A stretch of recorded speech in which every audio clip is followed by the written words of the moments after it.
Hello दोस्तों, देखिए पवन सिंह और अक्षरा सिंह। आज हम आए हैं अक्षरा सिंह और पवन सिंह की बात करने। इनके बीच में बहुत सी बातें हो रही हैं। दोनों भोजपुरी में माने जाने सुपरस्टार हैं।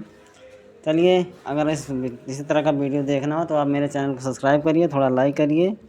आइए हम आपको बताते हैं कि पवन सिंह और अक्षरा सिंह, इन दोनों के बीच इतनी बढ़िया जोड़ी है। भोजपुरी में सुपरस्टार, भोजपुरी में इतना अच्छा ये लोग हैं, कुछ क्या बताएं। भोजपुरी नंबर 1 पर चलती है सिर्फ अक्षरा सिंह और पवन सिंह की वजह से। चलिए ठीक है। और इसी प्रकार से इनका विवादों का भी एक भरा हुआ है।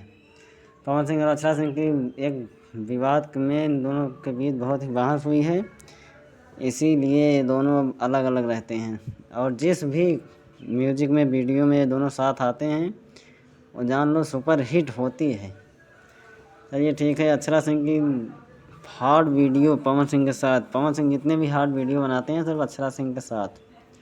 चलिए ठीक है। इसी तरह का वीडियो देखना हो तो आप अक्षरा सिंह और पवन सिंह का वीडियो, और खेसारी लाल भोजपुरी सिनेमा में जितने भी स्टार हैं उन सभी का वीडियो देखने के लिए मेरे चैनल को सब्सक्राइब करिए। इसी तरह की न्यूज़ हम लाते रहते हैं भाई, थोड़ा हमें सपोर्ट करिए। इसी तरह का वीडियो चैनल पर रोज़ाना आता है। सब्सक्राइब करिए, लाइक करिए, अपने दोस्तों के साथ शेयर करिए। Thank you.